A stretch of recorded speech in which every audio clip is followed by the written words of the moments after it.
Several times through Jesus' life and ministry, the crowds tried to force him to become king, and he would say, "My time has not yet come." But when the time did come, he even set up his kingship.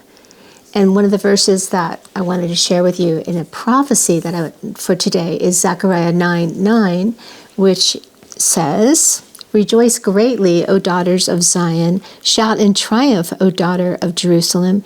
Behold, your king is coming to you. He is just and endowed with salvation, humble and mounted on a donkey, even on a colt, the foal of a donkey." The Pharisees and the Jewish people knew of this prophecy, and they knew that the Messiah would come into Jerusalem on a donkey. So when Jesus set this up, I will read that to you in Matthew chapter 21. When they had approached Jerusalem and had come to Bethphage at the Mount of Olives, Jesus sent 2 disciples, saying to them, "Go into the village opposite you, and immediately you will find a donkey tied there and a colt with her. Untie them and bring them to me. And if anyone says anything to you, you shall say, 'The Lord has need of them,' and immediately he will send them." This took place to fulfill what was spoken through the prophet.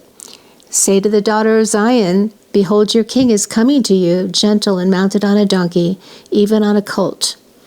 The disciples went and did just as Jesus had instructed, and they brought the donkey and the colt and laid their coats on them, and he sat on the coats. Most of the crowd spread their coats in the road, and others were cutting down branches from the trees and spreading them in the road. The crowds going ahead of him and those who followed were shouting, "Hosanna to the Son of David! Blessed is he who comes in the name of the Lord! Hosanna in the highest!"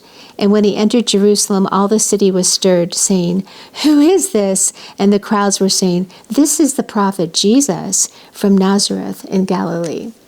So that is what we're celebrating today. This is Palm Sunday, and this is the fulfillment of that prophecy.